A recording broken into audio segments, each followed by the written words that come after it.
দুর্গাপুরের ইস্পাত নগরীর তানসেন এলাকায় বুধবার গভীর রাতে রাজনৈতিক উত্তেজনার ঘটনা সামনে আসে। অভিযোগ, গোপন বৈঠকের উদ্দেশ্যে সেখানে তৃণমূলের ব্লক সভাপতি রাজীব ঘোষকে ঘিরে ধরেন বিজেপি কর্মীরা। পরে দুর্গাপুর থানার পুলিশ ঘটনাস্থলে পৌঁছে তাকে আটক করে থানায় নিয়ে যায়। বিজেপির অভিযোগ, রাজীব ঘোষ দীর্ঘদিন ধরে এলাকায় সন্ত্রাস, রাজনৈতিক প্রতিহিংসা, বিরোধী কর্মীদের হুমকি এবং টাকা তোলার সঙ্গে যুক্ত ছিলেন। তাদের দাবি, 2021 সালের বিধানসভা নির্বাচনের পর বহু বিজেপি সমর্থক আক্রান্ত ও ঘরছাড়া হন এবং সেই ঘটনাগুলিতে তার নাম উঠে এসেছে। বিজেপির স্থানীয় নেতৃত্বের বক্তব্য, পরিস্থিতির পরিবর্তন বুঝে রাজীব ঘোষ বিজেপির সঙ্গে যোগাযোগের চেষ্টা করছিলেন। তবে বিজেপি স্পষ্ট জানিয়েছে তাকে দলে নেওয়ার প্রশ্নই নেই। পুলিশ পুরো ঘটনার তদন্ত শুরু করেছে।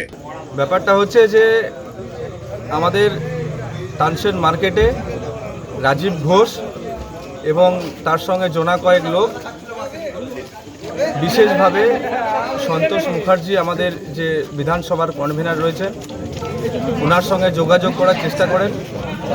সন্তোষ মুখার্জি আমাদের খবর দেন যে এই ব্যাপার।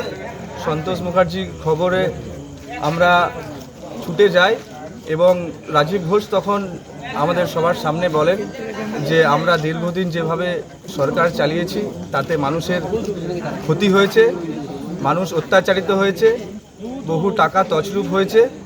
আমরা তার কথা শুনি এবং সন্তোষ মুখার্জি যিনি ছিলেন তিনি আমাদের বলেন যে আপনারা যেটা ভালো বুঝবেন সেটা করুন। আমরা সঙ্গে সঙ্গে দুর্গাপুর থানার পুলিশকে খবর দিই, তারা রাজীব ঘোষকে অ্যারেস্ট করে। Bureau report, street voice digital.